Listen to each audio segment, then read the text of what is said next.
Compreendendo a unção, por Kenneth Reagan. Prefácio. Gostaríamos de ter tido, na época em que comecei o ministério, há 49 anos, as matérias que existem à disposição hoje em dia. Nossos ministérios e nossas vidas teriam sido diferentes. É por essa razão que quero compartilhar com outros pastores, especialmente com os pastores jovens, aquilo que custou a alguns de nós 40 ou 50 anos para aprender.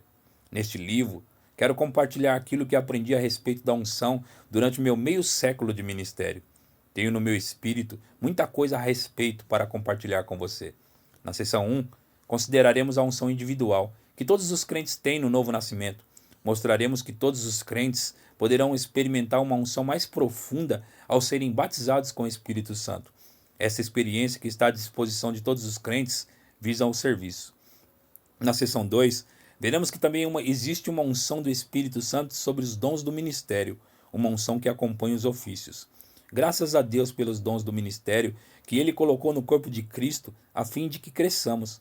Graças a Deus pela unção nos homens e mulheres que Ele chamou para esses ofícios. Há uma unção ainda mais forte, a unção coletiva, que paira sobre a igreja. Estudaremos essa unção na seção 3.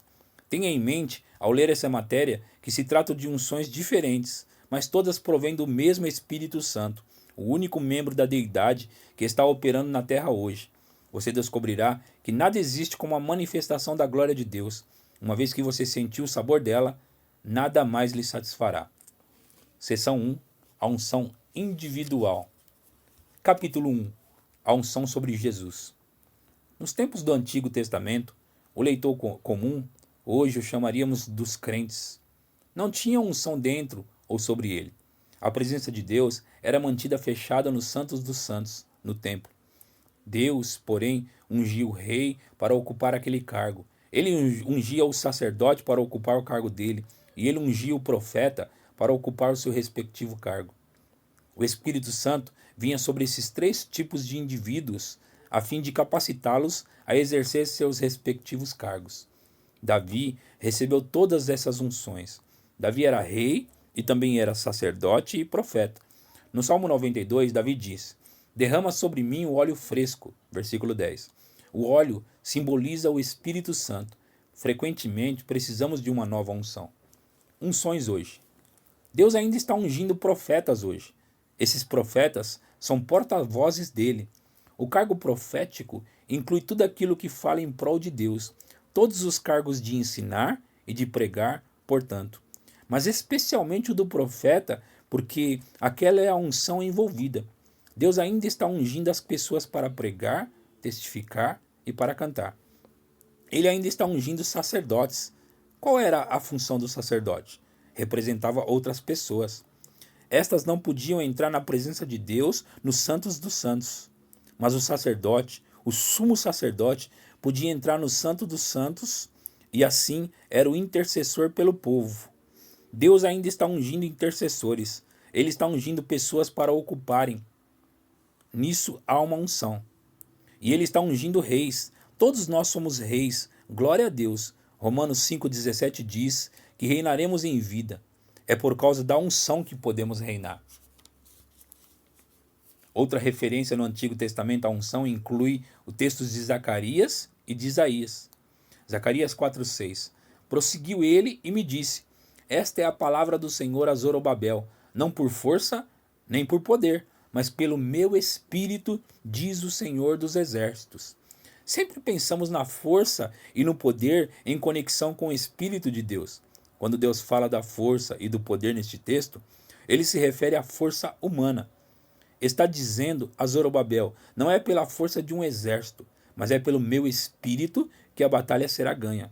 É pelo Espírito de Deus que vêm as vitórias, e não pela mão do homem.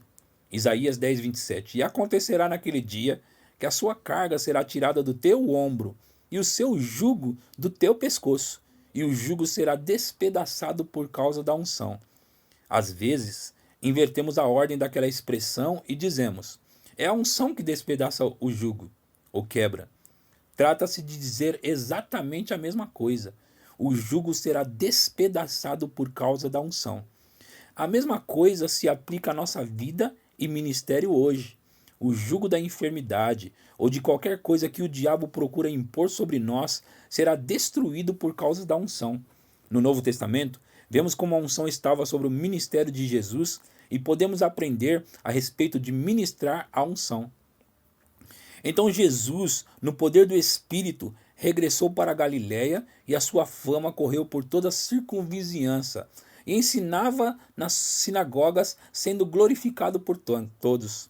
Note que o versículo 14, a palavra poder, é usada em conexão com o Espírito Santo. Combinando esses dois versículos, poderíamos dizer: ele regressou no poder do Espírito e ensinava, ou ele ensinava no poder do Espírito, pois existe uma unção para o ensino. Lucas 4, do 14 ao 19. Vamos ao versículo 16. Indo para Nazaré, onde fora criado, Jesus entrou num sábado na sinagoga, segundo o seu costume, e levantou-se para ler. Então lhe deram um livro do profeta Isaías, e abrindo o livro, achou o lugar onde estava escrito: O Espírito do Senhor é sobre mim, pois que me ungiu para pregar o evangelho aos pobres, enviou-me a curar os quebrantados do coração, a apregoar liberdade aos cativos e dar vistas aos cegos, a pôr em liberdade os oprimidos, a anunciar o ano aceitável do Senhor. Note, em conexão com o Espírito Santo, que primeiramente houve a palavra poder no versículo 14 e depois a palavra ungiu no versículo 18. Pedro, pregando diante de Cornélio e sua casa, disse: como Deus ungiu a Jesus de Nazaré com Espírito Santo e poder, o qual andou por toda a parte, fazendo bem e curando a todos os oprimidos do diabo, porque Deus era com ele. Atos 10:38. Jesus disse: o Espírito do Senhor está sobre mim, pelo que me ungiu para evangelizar aos pobres. Lucas 4:18. Deus ungiu Jesus primariamente para fazer duas coisas, segundo esse versículo inteiro: pregar e curar. Em conexão com a pregação, Jesus também foi ungido para ensinar. O ministério de Jesus Cristo. Quando consideramos o ministério terrestre do Senhor Jesus Cristo, a maioria das pessoas responde imediatamente: pois não, mas ele era o Filho de Deus. E é claro que ele era. Mas o que tais pessoas deixam de levar em conta é que ele, como Filho de Deus, era uma coisa, e ele, como uma pessoa ministrando, era outra. Ele não ministrava como Filho de Deus, ele ministrava como um mero homem ungido pelo Espírito Santo. Se as pessoas apenas parassem e pensassem um pouco, perceberiam esse fato no trecho das Escrituras que estávamos estudando supra em Lucas 4. Ele estava na sua cidade natal de Nazaré num sábado. Foi para a sinagoga e lhe deram um rolo de Isaías para ele fazer uma leitura. E leu a passagem que estudamos supra: o Espírito do Senhor está sobre mim, pelo que me ungiu para evangelizar aos pobres. Lucas 4:18. Depois de acabar a leitura, Jesus devolveu o rolo ao assistente e sentou-se e começou a ensinar o povo. Ele disse: hoje se cumpriu as Escrituras que acabais de ouvir. Versículo 21. Se Jesus estivesse ministrando como Filho de Deus, ele não teria nenhuma necessidade de ser ungido. Ou se ele estivesse ministrando como Deus manifesto na carne, Deus não teria necessidade de ser ungido. Quem irá ungir Deus? Em Filipenses 2:7 está escrito que Jesus a si mesmo se esvaziou, assumindo a forma de servo, tornando-se em semelhança de homens. Esvaziar-se significa que ele deixou de lado ou se despojou de seu grandioso poder e glória. Quando ele veio a este mundo, apesar de ser ele o Filho de Deus, ele veio como um homem. Como ele o fez? Não sei. A Bíblia diz que ele fez, e eu assim o creio. Conforme já falei muitas vezes, Jesus era tanto Filho de Deus quando tinha 21 anos de idade, quanto o era quando ele tinha 30 anos de idade. Era tanto Filho de Deus quanto tinha 25 anos, quanto quando tinha 30.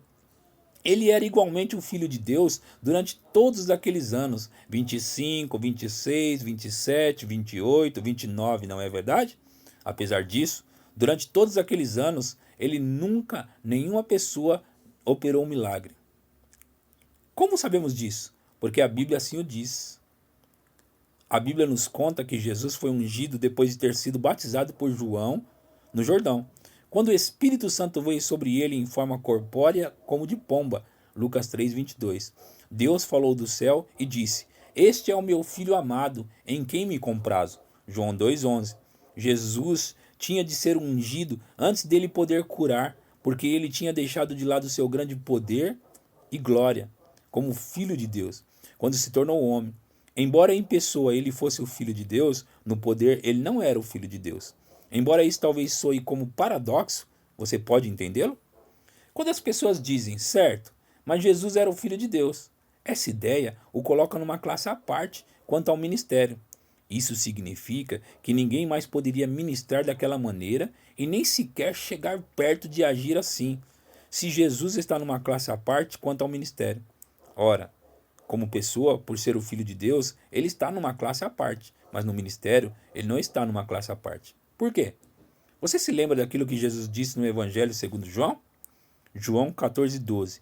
Em verdade vos digo, que aquele que crê em mim, também fará as obras que eu faço, e as fará maiores do que esta, porque eu vou para junto do Pai. Se, portanto, as obras de Jesus, seu ministério, consiste nas suas obras, estavam numa classe à parte, conforme acreditam algumas pessoas, então Jesus contou uma mentira. Ele disse: As obras que eu faço e outras maiores fará. Sendo assim, o próprio Jesus não colocou suas obras ou seu ministério numa classe à parte. Porque esse fato não tem sido corretamente compreendido. Não temos estudado com eficiência a palavra no tocante a esse assunto, por passarmos por uma lavagem cerebral na religião. Temos pensado, afinal das contas, não há necessidade de pesquisar esse assunto, porque Jesus é o Filho de Deus, e de qualquer forma eu não poderia ministrar daquela maneira. E assim, obviamente, saímos perdendo. Jesus nos quíntuplos ministérios. Paulo escreveu em Efésios 4:8 que quando Cristo subiu às alturas, ele deu dons aos homens. Quais foram esses dons? Estão alistados no versículo 11.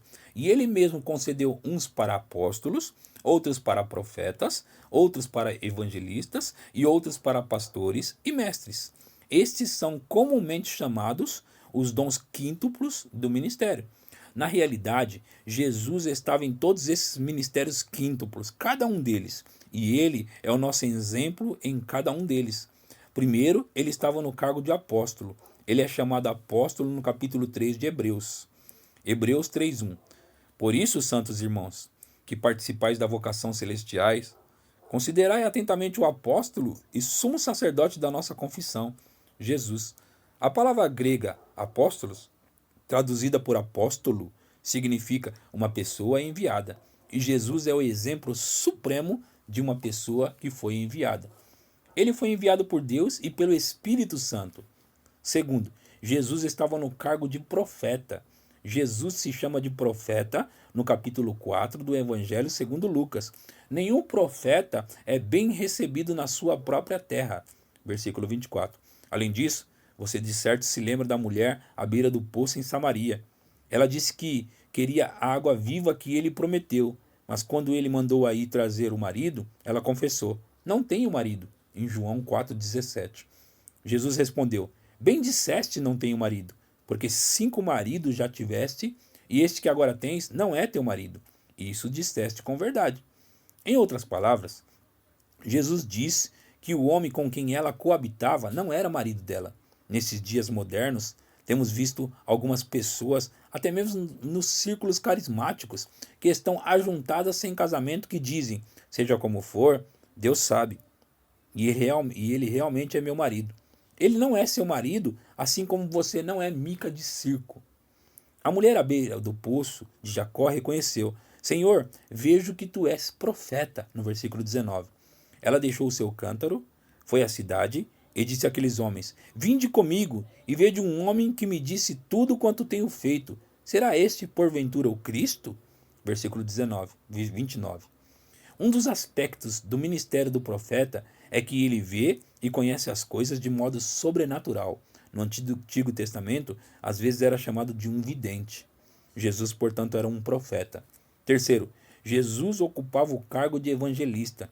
Disse: O Espírito do Senhor está sobre mim, pelo que me ungiu para evangelizar aos pobres. Lucas 4,18. É isso que o evangelista é ungido para fazer: pregar o evangelho, as boas novas. Quarto, Jesus ocupava o cargo de pastor. Ele disse: Eu sou o bom pastor. João 10,14. Pedro chama Jesus de o supremo pastor. 1 Pedro 5,4. Quinto, Jesus ocupava o cargo de mestre.